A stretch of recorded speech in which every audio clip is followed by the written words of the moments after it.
I'm Greg Aiello, and this is Motion.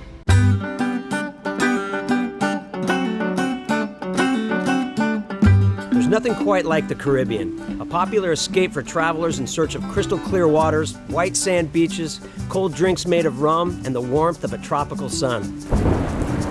Or in our case, torrential rains. We're in Belize, a small country in Central America known for its friendly people, turquoise waters, and laid-back vibe. And while many are lucky enough to travel here for adventure, and of course a little R&R, you're about to meet a man who's long overdue for a getaway like the one I have planned.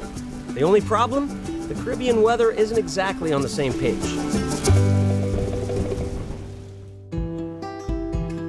Belize is a small Central American country on the Caribbean coast, wedged in between Mexico and Guatemala.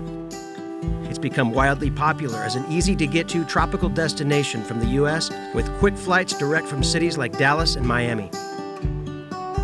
Winter is the time to come here, but an unseasonably wet December turned our trip a little soggy. But it would take more than a heavy, soaking, torrential, non-stop rain to dampen the spirits of our guest hiker for this one. Meet Shiloh Janes from Oneida, New York. This self-described workaholic runs dispatch for the family trucking business, working side by side with his dad. My father started a trucking company when he was 18. He's a workaholic, but passionate. And when I was born, I didn't know any better than to get right into it. We took a vacation. We took a family cruise about 11 years ago, and that was amazing. It was 7 days, but we were ready to go back to work, and we did. And it was 11 years ago, it went like that.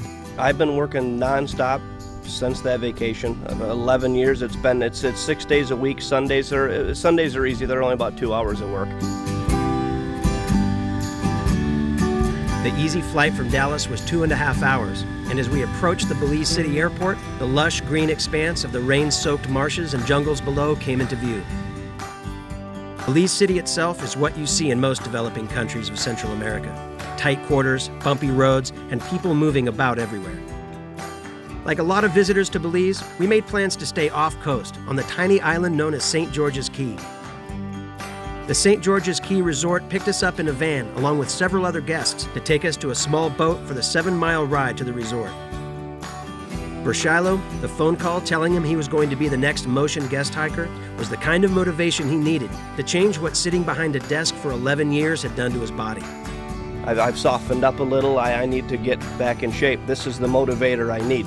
Because in New York in the wintertime, you shut the door, put your sweatpants on, and eat ice cream and watch TV. So that's what you do for about 5 months. No big deal.